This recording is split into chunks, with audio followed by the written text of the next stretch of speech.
Will discuss about the theory of unit 1। ठीक है, because unit 1 तुम्हारा मैंने बताया था सारा हो चुका है, सब कुछ हो चुका है।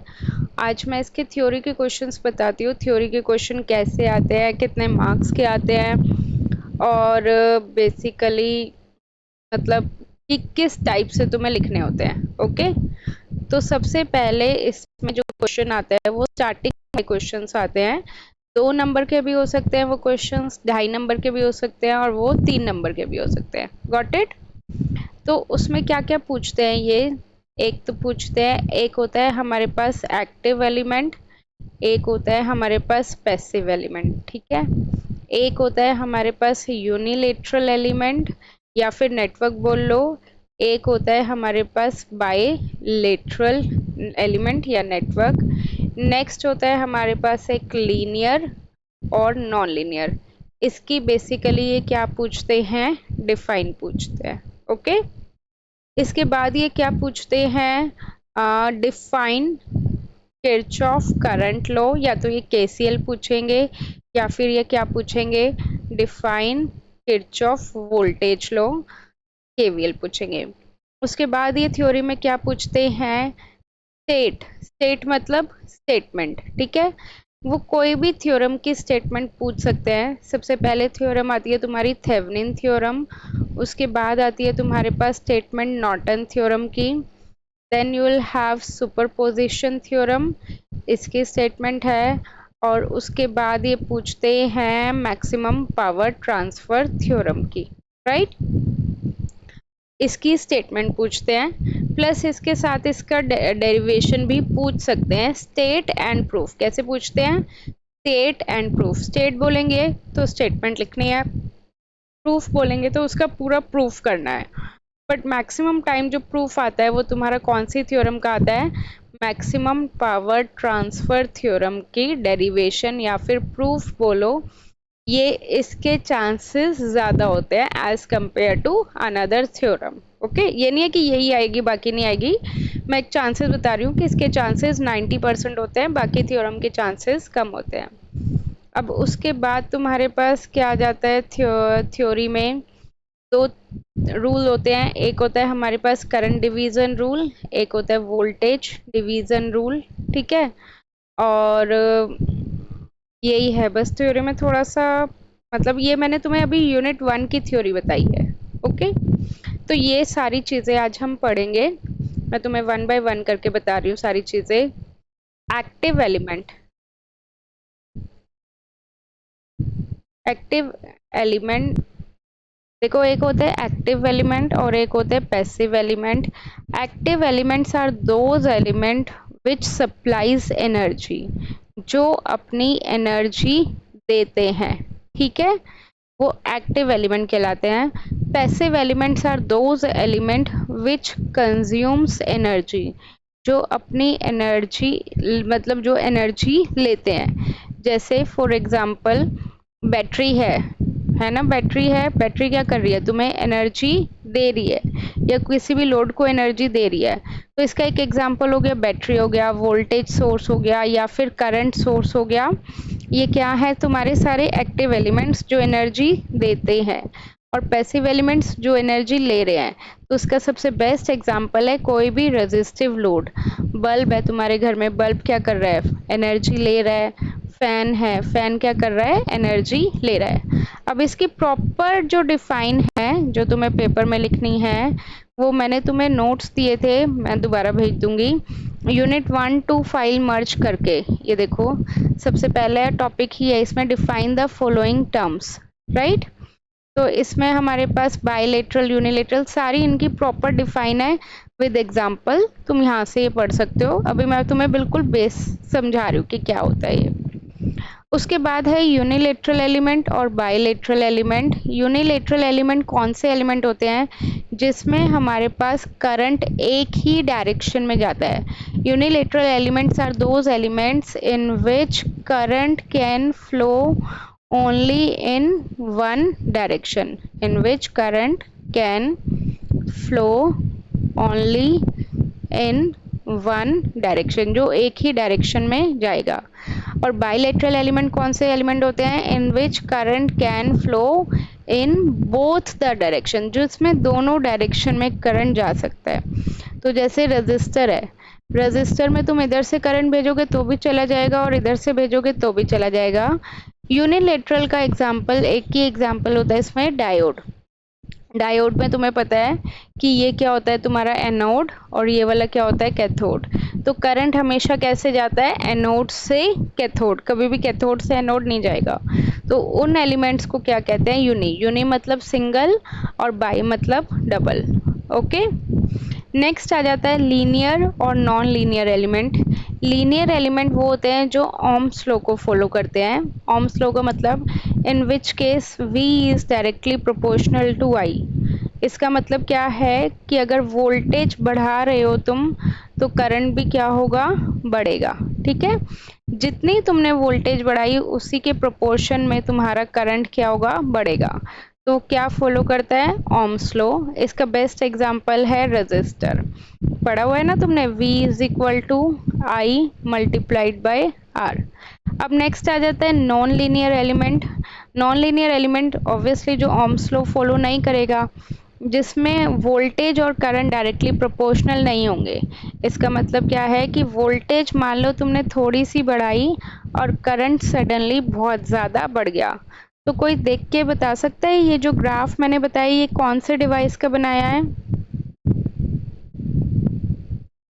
देखा हुआ है ना ये वाला ग्राफ तुमने?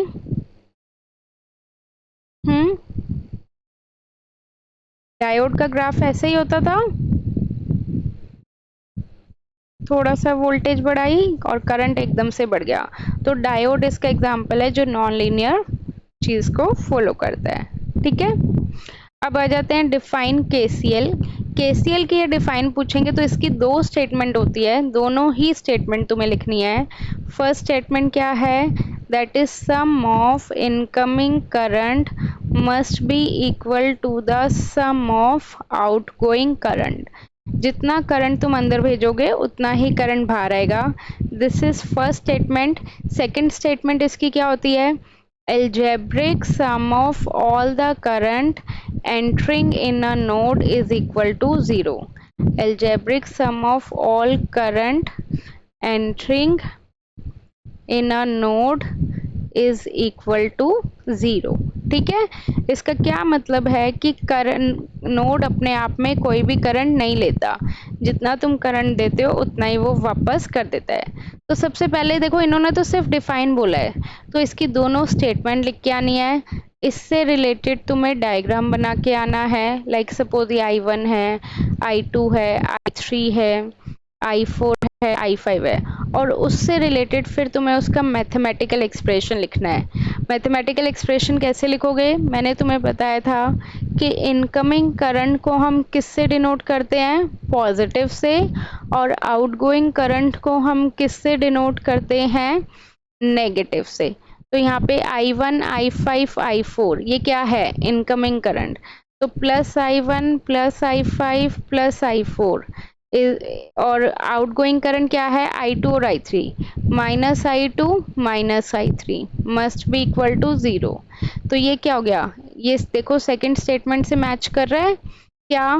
कि algebraic sum of all current. Algebraic क्यों बोला हुआ है? क्योंकि कुछ करंट पॉजिटिव है और कुछ करंट नेगेटिव है, और इनका सबका करंट नोड में एंटर हो रहा है वो कितना आ रहा है? 0। तो मैक्सिमम ऑफ द स्टूडेंट क्या मिस्टेक करते हैं? जैसे डिफाइन केसीएल बोला और मान लो ये 2 नंबर का क्वेश्चन है, मैं भी पेपर चेक करती हूँ जैसे आईपी यूनिवर्सिटी में, तो क्या करते हैं बच्चे? ये बस ये स्टेटमेंट लिख के आ जाते हैं और फिर वो हमसे एक्सपेक्ट करते हैं कि पूरे मार्क्स मिलेंगे। नहीं मिलेंगे। दोनों स्टेटमेंट लिख के आनी है, डायग्राम बना के आना है, ये चीज़ लिख के आनी है और उसका प्रॉपर ऐसे लिख के आना है, हेडिंग डाल के लिख के आना है, मैथमेटिकल एक्सप्रेशन। ठीक है, देखो आईपी यूनिवर्सिटी हो या कोई भी यूनिवर्सिटी हो, वे ऑफ प्रेजेंटेशन बहुत ज़्यादा मैटर करता है। तो अच्छे से लिख के आना है, प्रॉपर हेडिंग बना के आनी है, ब्लैक पेन यूज़ करना है, हेडिंग के लिए ब्लू पेन से लिखना है, डायग्राम बनाना है, डायग्राम के लिए पेंसिल यूज़ करनी है। ये छोटी छोटी चीज़ें हैं बट बहुत इफ़ेक्टिव होती है। राइटिंग अच्छी लिखनी है, ऐसी राइटिंग नहीं लिखने की बट जो टीचर को समझ में ही ना आए, हमें समझ में ना आए। दूसरी चीज़, अगर कहीं काटापेटी हो रही है तो उसको पूरा ऐसे नॉर्मल क्रॉस कर दो और उसको दोबारा लिख दो। ऐसे मत सोचना कि टीचर मेहनत करेगा तुम्हारी शीट चेक करने के लिए। टीचर कोई मेहनत नहीं करेगा, टीचर सिर्फ क्या करेगा, क्रॉस लगा देगा और नेक्स्ट क्वेश्चन पे बढ़ जाएगा। समझ रहे हो? तुम्हें बिल्कुल पेपर ऐसा करके आना है कि टीचर को अच्छा लगे, हाँ भाई वो चेक अच्छे से कर ले। नेक्स्ट आ जाते हैं डिफाइन केवीएल पे। केवीएल क्या है? Kirchhoff voltage law. इसकी स्टेटमेंट मैंने बताई थी क्या होती है, algebraic sum of all EMF plus algebraic sum of all voltage drop must be in a closed path must be equal to 0। ठीक है कि इक्वल टू 0। अब इसका क्या लिखना है, ये मैंने स्टेटमेंट लिख दी। अब इसके बाद इसका प्रॉपर ऐसे हेडिंग डालनी है, इसका मैथमेटिकल एक्सप्रेशन लिख रहे हैं। मैथमेटिकल एक्सप्रेशन क्या होगा, algebraic sum of all EMF. Algebraic sum का साइन क्या होता है, ये sigma type EMF plus algebraic sum of all voltage drop must be equal to 0। ठीक है, स्टेटमेंट हो गई, मैथमेटिकल एक्सप्रेशन हो गया। उसके बाद कोई भी एक रैंडमली डायग्राम बना देना और उसकी इक्वेशन लिख देना। लिख सकते हो ना, इक्वेशन लिख सकते हो केवीएल की, तो वो हो गया तुम्हारा केवीएल। ये पूरी सारी चीज़ लिख के आओगे तभी तुम्हें पूरे नंबर मिलेंगे। इसमें से कुछ भी कट करके आओगे तो मार्क्स भी कट जाएंगे। Got it? नेक्स्ट आ जाते हैं स्टेटमेंट थेवेनिन थ्योरम की या नॉर्टन थ्योरम की। तो देखो मैं बच्चों को जनरली यही सजेस्ट करती हूँ कि इसको रट लो, क्योंकि 90% ऑफ द बच्चा क्या करता है, जब मैं पेपर चेक करती हूँ वो अपने आप से बना के आता है और वो 100% गलत ही होती है। तुम ये लगा लो, अगर मैं 100 शीट चेक कर रही हूँ तो 100 शीट में से सिर्फ 2 या 3 बच्चों की ठीक होती है जो खुद से बना के आते हैं। बाकी अगर रटी हुई होगी तो तुम बिल्कुल ठीक ही लिख के आओगे, क्योंकि खुद से बनाने में कुछ ना कुछ तुम गड़बड़ कर देते हो जिससे पूरी सेंस खराब हो जाती है स्टेटमेंट की और टीचर क्रॉस लगा देता है। अगर मान लो तुम्हारा 7.5 मार्क्स का क्वेश्चन है स्टेट एंड प्रूफ का थेवेनिन थ्योरम का, तो उसमें से 2 मार्क्स की तुम्हारी स्टेटमेंट होती है या 2.5 नंबर की तुम्हारी स्टेटमेंट होती है और 5 मार्क्स का तुम्हारा क्या होता है, प्रूफ होता है। ठीक है, तो इसकी स्टेटमेंट देखो कहाँ से देखनी है, या तो तुम्हारे पास बुक होगी सहदेव, SK सहदेव, वहाँ से देख लेना। ठीक है, वहाँ पे भी ठीक दी हुई है, या फिर जो मैंने ये नोट्स दिए थे 1 to फाइल मर्ज वाले, इसमें भी इनकी स्टेटमेंट एग्जैक्टली ठीक दी हुई है, वो एग्जैक्टली रट लेना। ठीक है, मैं ये नोट्स भेज दूंगी, मुझे व्हाट्सअप कर देना। देखो क्या है, मैं एक बार रीडिंग कर देती हूँ। State and explain Thevenin theorem. Thevenin theorem की क्या स्टेटमेंट है, लिख लो चाहे। Any two terminal linear network consisting of energy source, voltage और current and resistances can be replaced by an equivalent circuit consisting of voltage source VTH and a series resistance RTH connected to the load। तो basically इन्होंने क्या बोला हुआ है कि सारे sources को किससे रिप्लेस करना है, एक सिंगल वोल्टेज सोर्स से VTH से, और सारे रेजिस्टेंस को किससे रिप्लेस करना है, सिंगल रेजिस्टेंस RTH से। ठीक है, ये है इसके सर्किट और ये है इसकी डायग्राम। मैं यहाँ पे कॉपी पेस्ट कर देती हूँ, ये है। Got it? तो जब भी तुमसे स्टेटमेंट पूछी जाएगी तो प्रॉपर ऐसे ये स्टेटमेंट लिख के आनी है और यहाँ पे ये फिगर बना के आनी है और ये डायग्राम लिख के आना है। Got it? देखो इसमें हमारे पास ये तो स्टेटमेंट हो गई और ये इसका प्रूफ है। प्रूफ में इन्होंने रैंडमली कोई भी एक डायग्राम लिया हुआ है, सिंपल सा डायग्राम है। जैसे मैं एक सिंपल सा डायग्राम लेती हूँ, RL मार्क करना है, R1 R2 R3, इसमें वैल्यूज़ नहीं लेनी। ठीक है, देखो मेरे अकॉर्डिंग तो वैल्यूज़ लेके तुम कर दोगे तो मुझे कोई प्रॉब्लम नहीं होती, मैं बच्चों को मार्क्स दे देती हूँ।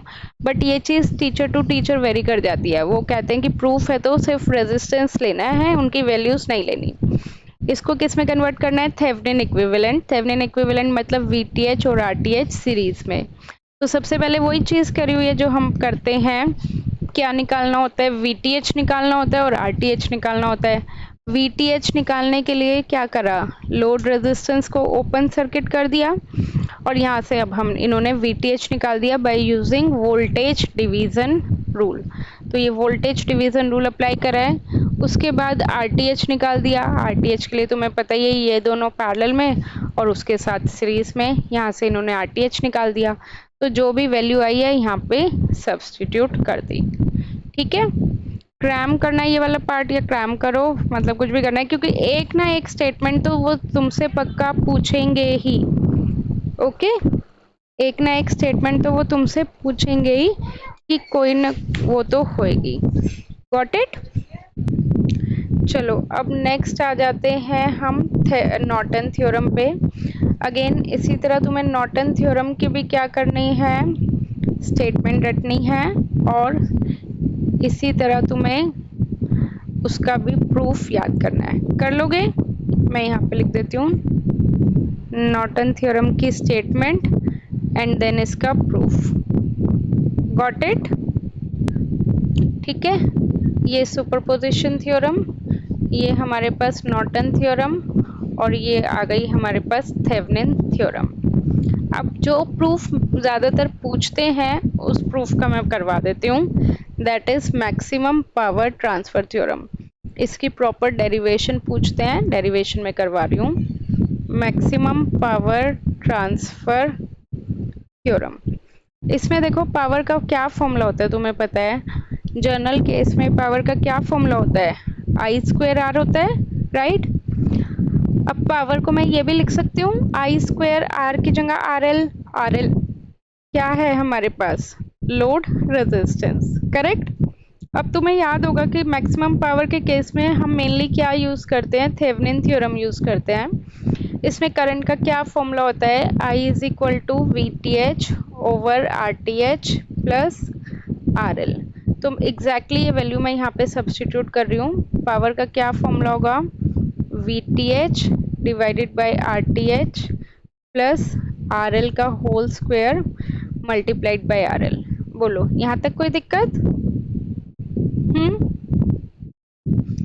अब देखो मैक्सिमम पावर की हमारे पास एक कंडीशन होती है, क्या कंडीशन होती है कि अगर आरटीएच की वैल्यू आरएल के इक्वल होगी तो ही हमारे पास मैक्सिमम पावर ट्रांसफ़र होगी, अदरवाइज हमारे पास मैक्सिमम पावर ट्रांसफ़र नहीं होगी। तो यहाँ पे P क्या हो जाएगा, P max V T H as it is. R T H की जगह मैं क्या यूज़ कर लूँ, आर एल यूज़ कर लूँ क्योंकि दोनों इक्वल ही हैं। तो R L plus R L का whole square multiplied by R L. अब मुझे बताओ इसको सॉल्व करेंगे तो हमारे पास क्या आएगा, are L plus R L कितना हो गया, 2RL और 2RL का स्क्वायर मतलब 4RL का स्क्वायर, एक RL से RL कट जाएगा तो कितना आ गया, V square T H upon 4RL। तो ये आ गया तुम्हारे पास मैक्सिमम पावर का फॉर्मूला। अब मैं तुम्हें ये डिराइव करवा रही हूँ कि हमें हमारे पास ये कंडीशन आई कहाँ से, ये वाली R T H equal to R L कहाँ से आई। देखो इसकी पूरी प्रॉपर डेरिवेशन है। पावर का फॉर्मूला एज यू नो कि क्या फॉर्मूला होता है, आई स्क्वायर आर एल और पावर का क्या, आई की वैल्यू सब्सटीट्यूट करेंगे तो V T H over R T H plus R L का whole square multiplied by R L. अब मैं चाहती हूँ कि मेरी जो पावर है ये मैक्सिमम हो। तो तुमने कभी मैथ्स में पढ़ा होगा कि मैक्सिमा और मिनिमा पढ़ा था ना, जब भी हम किसी चीज़ को मैक्सिमा करते हैं तो उसका डेरिवेटिव लेके उसको ज़ीरो के इक्वल पुट कर देते हैं, पढ़ा था मैथ्स में, पढ़ते थे ना, मैक्सिमा करना है तो मैक्सिमा में हम क्या करते थे, जिस भी चीज़ को हमें ज़्यादा करना है, मैक्सिमम करना है, उसका डिफ्रेंशिएट करते थे और उसको ज़ीरो के इक्वल पुट कर देते थे। तो यहाँ पे मुझे पावर को मैक्सिमम करना है तो मैं पावर का क्या करूँगी, डिफ्रेंशिएशन और उसको ज़ीरो के इक्वल, राइट। अब देखो मैंने लेफ्ट हैंड साइड डिफ्रेंशिएशन करा तो राइट हैंड साइड भी हमें डिफ्रेंशिएशन करनी पड़ेगी। तो d by D R L, अब इसका डिफ्रेंशिएशन हमें करना है, V T H divided by R T H plus R L का whole square multiplied by R L. अब मैं किसके रिस्पेक्ट में कर रही हूँ, RL के रिस्पेक्ट में कर रही हूँ, तो VTH क्या हो गया, कांस्टेंट हो गया। कांस्टेंट है तो VTH को बाहर ले लूँ, इसका स्क्वायर है तो ये कितना हो जाएगा, V square TH D by D R L of, अब ये किसका डिफ्रेंशिएशन करना है, RL divided by RTH plus RL का होल स्क्वायर, इसी का ही करना है। RL जो था वो अंदर ले लिया और ये हो गया। अब इसमें देखो तुम्हें पता है डिफ्रेंशिएशन के फॉर्मूलेस, u बाई वी का फॉर्मूला लगेगा। u बाई वी में क्या फॉर्मूला होता था, v का square v d u minus u d v, पढ़ा था ना, यही फॉर्मूला डिफरेंशिएशन का, बोलो। तो अब इसके अकॉर्डिंग u क्या है हमारे पास, न्यूमरेटर दैट इज RL, और v क्या है हमारे पास, denominator that is RTH plus RL का होल स्क्वायर। तो मैं बस यहाँ पे वैल्यू सब्स्टिट्यूट कर देती हूँ, v square TH as it is, इसका डिफरेंशिएशन करेंगे तो v स्क्वायर मतलब RTH प्लस RL का स्क्वायर तो ऑलरेडी था, उसका स्क्वायर करना है तो वो 4 टाइम्स हो गया।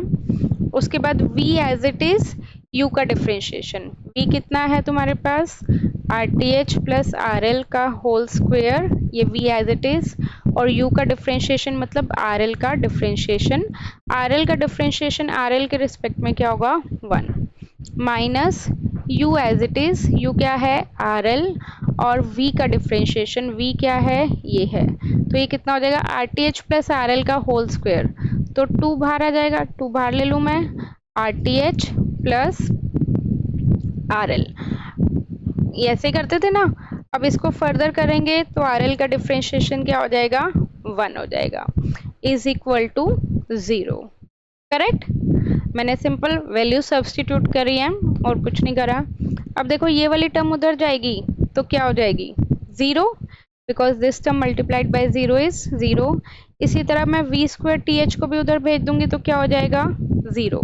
तो मेरे पास जो टर्म बचेगी वो सिर्फ अंदर वाली टर्म बचेगी। तो मैं अंदर वाली टर्म फिर से लिख रही हूँ, क्या थी, RTH प्लस RL का whole square minus 2RL RTH plus RL, right. RTH plus RL को कॉमन ले लेते हैं, ले लें, तो अंदर कितना बचेगा RTH plus RL minus 2RL, इसको मैंने कॉमन ले लिया। अब इसको हम फर्दर सॉल्व करेंगे तो क्या आएगा RTH माइनस RL, और ये सब किसके इक्वल था तुम्हारा, ये सब 0 के इक्वल था। अब तुम्हें एक चीज पता है कि दो रेजिस्टेंस का सम कभी भी 0 के इक्वल नहीं हो सकता, नहीं हो सकता ना। अगर मैं RTH की भी कुछ वैल्यू होगी और RL की भी कुछ वैल्यू होगी, दोनों को ऐड करूंगी तो 0 नहीं हो सकता, तो that is neglected because it's not possible कि दो रेजिस्टेंस का सम 0 हो। तो हम इसको कंसिडर करेंगे RTH minus RL is equal to 0, that is RTH is equal to RL। तो आ गई हमारे पास ये कंडीशन सॉल्व करके जो मैंने यहाँ पे यूज करी थी। तो this is the derivation of maximum power transfer theorem, ठीक है। इसी तरह इसकी स्टेटमेंट भी पूछते हैं, मैक्सिमम पावर की स्टेटमेंट क्या है वो भी मैं तुम्हें बता देती हूँ। अगेन उसका भी पूरा प्रॉपर डायग्राम बना के स्टेटमेंट लिख के फिर आना है। एक सेकेंड, ये है तुम्हारे पास मैक्सिमम पावर ट्रांसफर थ्योरम की डेरिवेशन, वो स्टेटमेंट, या तो स्क्रीनशॉट ले लेना या लिख लेना। समझ में आया यहाँ तक? CDR और VDR पे, CDR और VDR is, CDR stands for current division rule and VDR stands for voltage division rule, okay। Current division rule is use to calculate, क्या निकालने के लिए यूज होगा, ये करंट निकालने के लिए यूज होगा, राइट। और वोल्टेज डिवीजन रूल क्या निकालने के लिए यूज होगा, वोल्टेज। करंट डिवीजन रूल हमेशा पैरेलल सर्किट्स पे ही एप्लीकेबल होता है, सीरीज पे नहीं होता। और वोल्टेज डिवीजन रूल हमेशा सीरीज सर्किट पे ही एप्लीकेबल होता है, पैरेलल पे नहीं होता। लाइक फॉर एग्जांपल मेरे पास वोल्टेज है और 3 रजिस्टर सीरीज में है 2, 4, 6, 10 और हमें निकालना है voltage across 4 ohm directly by using voltage division rule formula.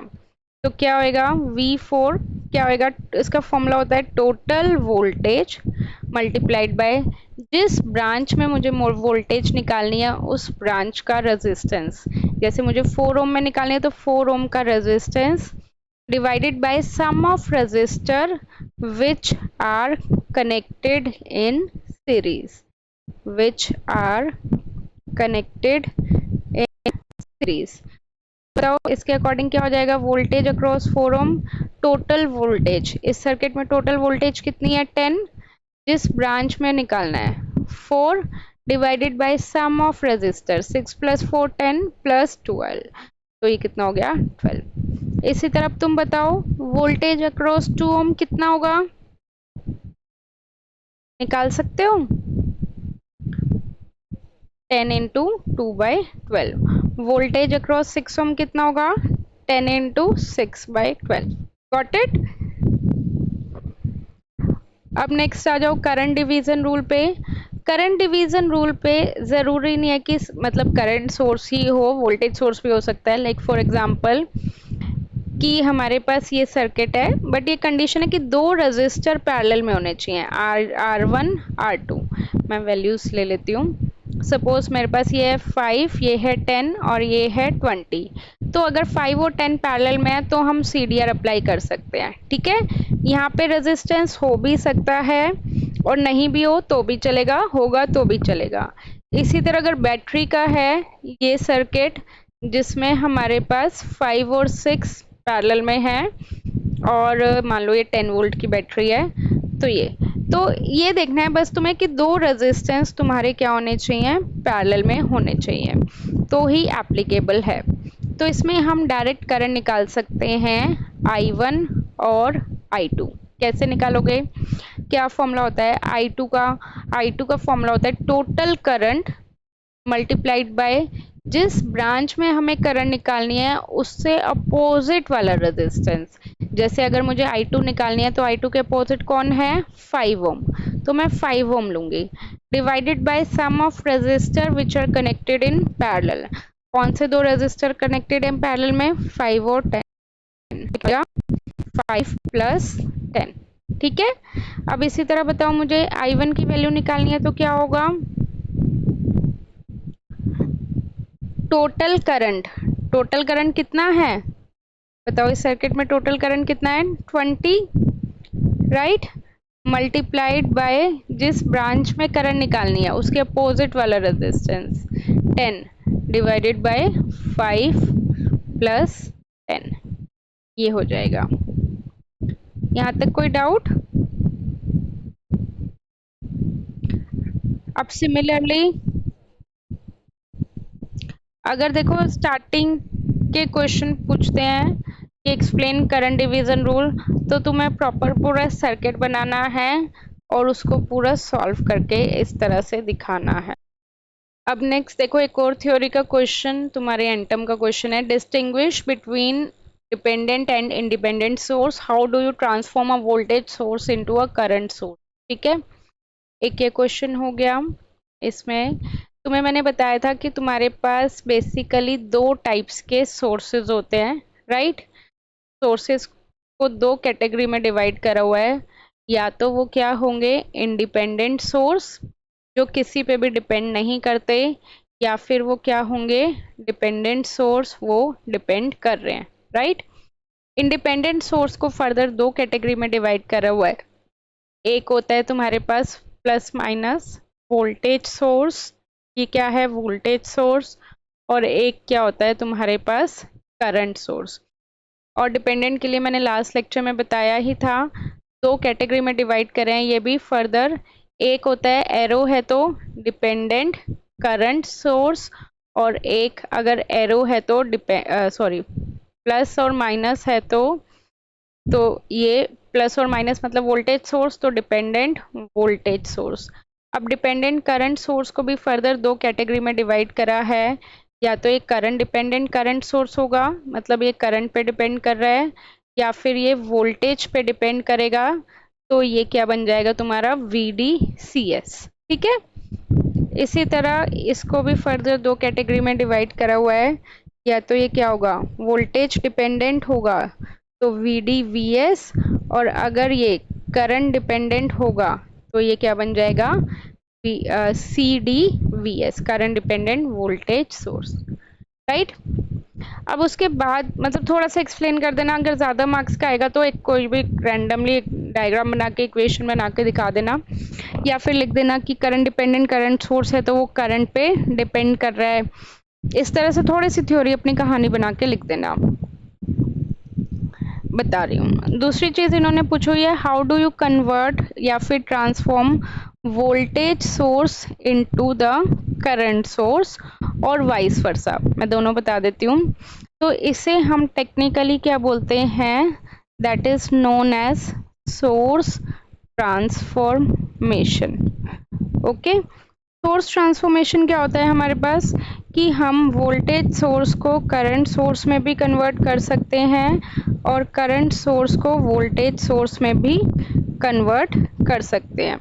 वो कैसे, हमारे पास एक कंडीशन होती है कि अगर वोल्टेज सोर्स के साथ सीरीज में रेजिस्टेंस कनेक्ट है तो उस केस में हम इसे करंट सोर्स में कन्वर्ट कर सकते हैं।